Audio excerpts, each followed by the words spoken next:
Gente, em entrevista à CNN americana nesta quinta-feira, o pesquisador Anthony Fauci, um dos principais cientistas dos Estados Unidos no combate ao coronavírus, afirmou que um e-mail em que falava sobre a eficácia do uso de máscaras na pandemia está sendo mal interpretado. Paulinha, fala pra gente, qual era o conteúdo desse e-mail? Então vamos lá, porque no início dessa semana, o que é que aconteceu? Vários veículos da imprensa americana tiveram acesso a milhares de e-mails do Anthony Fauci, e-mails que ele recebeu, e-mails Outgate. Não é exatamente um gate, porque isso é legal nos Estados Unidos, certo. Porque de acordo com a Freedom of Information Act, que é o que equivale aqui no Brasil ao acesso à informação, a imprensa, depois de um tempo, ela pode pedir acesso a esses e-mails de pessoas que exercem, cargos ali públicos. Como se fosse um portal da transparência. Exatamente. Aí esses e-mails vão lá, todo mundo pode ler, só que tem algumas partes que ficam grifadas, porque, enfim, são decisões de governo, pode ter algumas coisas confidenciais, algumas coisas ficam grifadas. Então, essa imprensa teve acesso a esses e-mails, começou, a verificar o que achava que tinha ali, de certo, de polêmico, se era coerente com as coisas que ele falava em público, se tinha alguma conversa que, enfim, ninguém sabe se falou muito com o Bill Gates, porque é que será que falou, o que é que falou, enfim. Aliás, tinha um monte de e-mail com o Bill Gates, um monte de gente também questionou isso. Meu Deus, mas que conversou tanto com o Bill Gates? Não sei, porque também tinha muita parte de conversa que dizia assim, vamos continuar esse papo por telefone. Tinha isso ali também. Bom, mas o pessoal fez aquele pente fino tal e começou a levantar algumas questões. Então, um dos pontos que foi abordado aí pelos jornalistas, principalmente os críticos à política do Fauci, foi essa questão da máscara contra a Covid-19. Porque num dos e-mails que foi enviado em 5 de fevereiro de 2020, lembrando que lá nos Estados Unidos começou a ficar grave em março, Só para a gente ter uma linha temporal aqui. Então, no início de fevereiro, a ex-secretária do Departamento de Saúde dos Serviços Humanos dos Estados Unidos ia fazer uma viagem e ela consultou ele a respeito do uso ou não de máscara. E ele não recomendou o uso de máscara, porque, teoricamente, ela estava viajando para um local de baixo risco. Então, o que o Fauci disse na época no e-mail? Ele disse assim, máscaras são mais para pessoas infectadas evitarem espalhar a infecção do que para proteger pessoas de adquirirem a infecção. A máscara comum que você compra na farmácia não é realmente eficiente para evitar o vírus, que é pequeno o suficiente para passar pelo material. Ontem, nessa entrevista dada a um canal americano, o pesquisador falou sobre esse e-mail especificamente, enviado em fevereiro, e disse que se hoje ele tivesse mais informações, como a gente tem, ele teria dado... Fevereiro de 2020, antes do início da primeira onda nos Estados Unidos. Já sei o argumento Ele daria uma opinião diferente. Então, vou ler aqui o que ele disse. Não é um argumento, é um fato, é o que o cara falou. O Fauci falou. Ele disse assim, vamos cair na real. Se você olhar para as informações científicas conforme elas se acumulam, o que está acontecendo em janeiro e fevereiro, o que você conhece como um fato, como dados, orienta o que você diz às pessoas e suas políticas. No caminhar de março, abril, maio, você acumula muito mais informações, modifica e ajusta a sua opinião e sua recomendação com base na ciência atual e nos dados mais recentes. Então, é claro, se soubéssemos naquela época que uma quantidade substancial de transmissão ocorreu a partir de pessoas assintomáticas, se soubéssemos que os dados mostram que máscaras fora de um ambiente hospitalar realmente funcionam, quando não sabíamos então, se percebermos todas essas coisas, naquela época, é claro, ele daria aí um outro tipo de conselho, ele aconselharia o uso da máscara. Aí tem um outro ponto que também tem causado bastante polêmica, que é a questão da origem do vírus. Então, parece que houve uma conversa em abril de 2020, que o Fauci já ali defendia publicamente que achava consistente, que o coronavírus tivesse se originado de um salto de uma espécie animal para um humano. Então, era a opinião pública dele, já em abril do ano passado. Mas nos e-mails, tem conversas em fevereiro que ainda tratavam como possibilidade a questão da origem em laboratório. E aí, muitas dessas conversas com trechos grifados, então que você não consegue entender se ali tem alguma informação que não dá para saber, se tem alguma conversa que continuou por telefone e tal. E aí tem um e-mail específico, que é desse executivo do EcoHealth Alliance, que é uma organização sem fins lucrativos global, que ajuda a financiar algumas pesquisas do Instituto de Virologia de Wuhan, da China. É um e-mail dele agradecendo o Fauci por declarar publicamente que as evidências científicas apoiam que o coronavírus tem uma origem natural e não vazamento de laboratório. Será que isso indicaria que o Fauci teria um relacionamento estreito com pessoas por trás da pesquisa desse laboratório, que é uma das suspeitas, né, de que tenha saído dali? Será? Bom, ao canal americano, o Fauci responde que a ideia é absurda e que esse e-mail foi enviado a ele e que as origens do coronavírus ainda são incertas. Ele admite essa possibilidade. Eu vou ler aqui as aspas dele. Eu sempre disse e direi hoje a você que ainda acredito que a origem mais provável é de uma espécie animal para um humano, mas mantenho a mente absolutamente aberta para outras origens possíveis. Pode ser outro motivo, pode ter sido um vazamento de laboratório. E é por isso que eu tenho tornado público que devemos continuar a procurar a origem. Você pode interpretar mal da maneira que quiser. Aquele e-mail era de uma pessoa para mim dizendo obrigada por seja lá o que ela pensou que eu disse. E eu disse que acho que a origem mais provável é de um salto de espécie. Ainda acho que é, ao mesmo tempo que mantenho a mente aberta de que pode ser um vazamento de laboratório. Aí, em relação a essa origem, o vazamento no laboratório, ele diz também: acho bastante rebuscada a ideia de que os chineses planejaram algo deliberadamente para que pudessem se matar, assim como outras pessoas. Acho que isso é um pouco exagerado.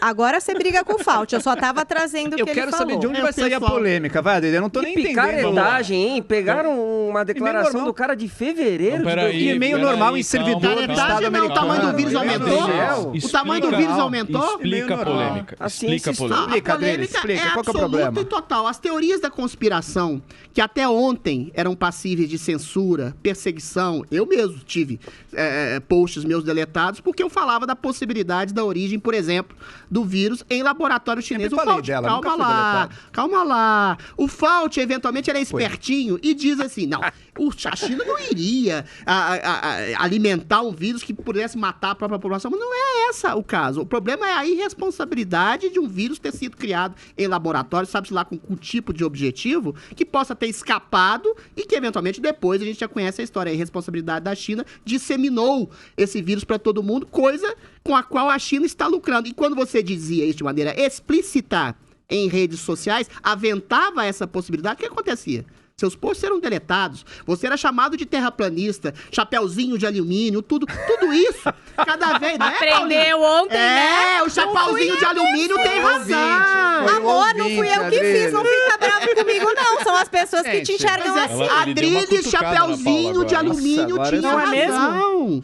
Tudo indica que o vírus pode sim ter sido criado em laboratório. E com a anuência do senhor Fauci, que tinha relações estreitas com pessoas do laboratório de Wuhan, e é claro, ele não queria se envolver, é uma ilação, baseado nas afirmações dele, porque ele tinha relações estreitas com pessoas do laboratório de Wuhan, assim. Eventualmente, ele não queria conspurcar a própria reputação de cientista renomado, porque eu acho que ele já não tem nenhuma depois desses e-mails, e não queria se comprometer, exatamente puxando o saco da China, dizendo que foi uma obra do acaso do morcego comer outra coisa. Em relação à máscara, é muito simples. Pra fechar, é muito simples. Se você usava uma máscara, não, me interromperam. Se você usava uma máscara cujo vírus atravessava a máscara, é a máscara de laboratório, 99,9% das máscaras são usadas em laboratórios. O que aconteceu de lá pra cá? O vírus aumentou? Eu acho que a máscara impede exatamente de não, você a ciência evoluiu e chegou à conclusão. O vírus aumentou. Não, o vírus aumentou de tamanho. Não. Se o vírus ultrapassa a máscara e infecta outra pessoa, ele continua do mesmo tamanho. Eu Posso não sei. explicar? Só terminar rapidinho.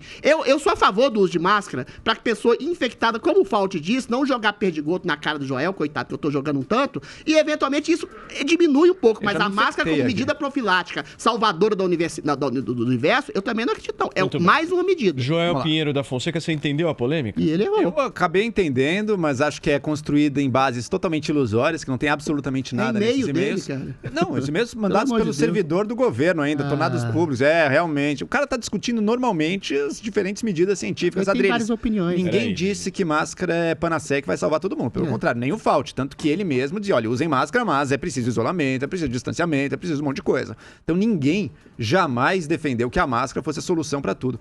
Qual que é a questão da máscara? O vírus passa por uma máscara normal no ar? Passa. Se você estiver num ambiente fechado, todo mundo de máscara, esse ambiente fechado vai ter o vírus aerosolizado ali, isso é perigo. Agora, o que a máscara protege? Isso se descobriu depois e pode ser muito relevante. Sei. Uma máscara, mesmo normal, essas de pano, ela protege das gotinhas de saliva. Essas não passam. O vírus que está ali, portanto, não vai cair diretamente em outra pessoa. Ficar de boca fechada, então. Vocês ficarem de boca fechada infectaria menos pessoas aqui no estúdio, mas infelizmente mas não tem jeito. Joel... Agora, voltando ao ponto. Primeiro, discussão da máscara, perfeitamente normal. Origem laboratório. Isso em fevereiro de 2020, gente. Fevereiro de 2020 era um momento até que não se sabia. Eu lembro da discussão da época, era o seguinte: será que a gente sai comprando máscara médica agora ou a gente tem medo que acabe, então não compre e deixa os hospitais comprarem? Essa era a polêmica que estava dada. A coisa evoluiu, a gente descobriu que, olha, primeiro, máscaras funcionam, diferentes máscaras têm diferentes eficácias. Então essa máscara da construção civil aqui, essa aqui filtra bem, porque essa aqui é feita para construção civil não inalar vapores a sua máscara é melhor do que a do Adrilles. É, igual uma máscarazinha de pano, essa aqui é melhor. Máscara burguesa mais cara. Custa R$5. Não é mais caro, tem por R$1,99. Todo dia R$5 tá mais acessível, você reutiliza, Adrilles. E a prefeitura devia estar distribuindo. Gente, o meu ponto é muito simples. Máscaras da construção civil, por exemplo, já são mais eficazes que outra máscara simplesmente de pano, mas mesmo a de pano, ela já te ajuda. Porque a gotinha que você cospe, na de pano, ela não deixa cuspir. Falou de cientista, Joel. Voltando... Não, eu tô falando... Eu não sou cientista, mas eu acompanho o que se pesquisa, diferente de você. Pois é. Que é preso em teorias de conspiração, em grupos de zap. Teoria da conspiração que agora é verdade. Vírus de laboratório é verdade, praticamente. Primeiro, Adrilles... É uma me diga, vamos concluir. Durante todos esse 1 ano e meio que a gente está discutindo isso, eu fui a primeira pessoa que sempre disse, olha, o mais provável, tudo indica que a origem seja de animal, mas existe sim uma chance do laboratório. Em nenhum momento fui censurado, em nenhum momento fui criticado, em nenhum momento a mídia me boicotou, as redes sociais. É a mídia. Sabe por quê? Não, eu tô nas redes sociais, ele sabe por quê? A mídia. Porque isso é diferente. Essa teoria é diferente de você dizer, tá vendo? A China criou o vírus porque ela queria criar uma pandemia global. A China... Imagina um país que quer criar uma pandemia global e começa a espalhar o seu vírus no próprio laboratório que ela criou. Tá fazendo igual o Fauci, em vez de mandar para um lugar distante, não, ela espalha o vírus no próprio laboratório que ela criou. Falando igual é óbvio que não foi, né, rapidinho. Existe a hipótese, Adrilles, existe a possibilidade real. Joel, por favor. Existe a possibilidade real de que o vírus tenha surgido no laboratório e vazado. Essa possibilidade sempre teve dada no debate público. Ok, um ou outro órgão de mídia pode ter sido muito radical do outro lado, de uma forma totalmente equivocada. Mas para mim, não. Para mim, essa possibilidade sempre esteve dada. Agora, quando a gente descobre que cientistas tiveram sintomas parecidos um tempo antes, eu diria que essa possibilidade é reforçada, mas ainda me parece, pelo que eu vejo o consenso científico dizer, ainda o mais provável é a origem de animais. Mas os dois são possíveis. Rapidinho. A ciência, Adrilles, ela trabalha de forma relativa. Ela tem mais evidências para um lado, daí surgem para o outro. Ela vai evoluindo dessa maneira. Não tem respostas Sabe qual que é a evidência? Achativas. Sabe qual que é a evidência da fala científica do Fauci, que sempre foi visto como cientista renomado? É a questão da politização da ciência. Você politizou. Se uma pessoa vai e volta em termos do uso da máscara várias vezes no ano eleitoral, um homem que tem... Calma lá, cara. Um homem que fala sistematicamente com pessoas do Partido Democrata, com o Bill Clinton, no ano em que o Trump estava sendo demonizado por não usar máscara, por ter medidas irresponsáveis em relação ao combate da pandemia. Um homem que muda de opinião é de acordo com a circunstância ou com a ciência. Da mesma forma, o laboratório chinês. Se ele tem contatos diretos no laboratório de Wuhan, se ele tem responsabilidade direta pela irresponsabilidade de um vírus ter escapado do laboratório, qual é a medida política desse homem que se diz cientista? Eu acho que nenhuma. Acabou com a reputação dele, pra mim é um picareta. Só acabou para as pessoas que já odiavam, porque pessoas como Adrilles passaram um ano... Os Adrilles americanos passaram um ano inteiro... O Adrilles, na verdade, o Adrilles é uma reprodução no Brasil de algo que já existe nos Estados Unidos. Adrilles Americans. Já existe. Eu não sou cientista. Adrilles George. Os Adrilles americanos passaram ficaram um ano batendo no Fauci, já tinham certeza que ele é do mal. Daí pega um e-mail normal desse e fala, tá vendo? Tá vendo? Cara, o cara fala exatamente o contrário do que ele fala depois. Não, Adriles, ele tava evoluindo. Ele disse, olha, a máscara funciona Paulo, no tem Suécia. Foi descoberto. Não foi nada descoberto, foi tornado público pelo Estado americano. Ganhei a discussão, a próxima. Adriles, manda um e-mail, manda um e-mail. Não teve, ele nem conseguiu criar a polêmica. Eu falo ao vivo que eu falo nos e-mails, não sou igual o Fauci. Nem conseguiu criar a polêmica. Manda um e-mail, Adriles. Ele dava mesmo Safadão, duas caras, politizou a ciência. Politizou. Adriles, básico. Ô, Cá, você tá vendo o que te espera, né, querido? Não vai desistir, não, hein? Não pode. Desistir já. Sou brasileira e não desisto nunca. Não desiste, Eu fiz essa pauta hoje especialmente pra te preparar. Joel Fauci. Maravilhoso, é isso aí.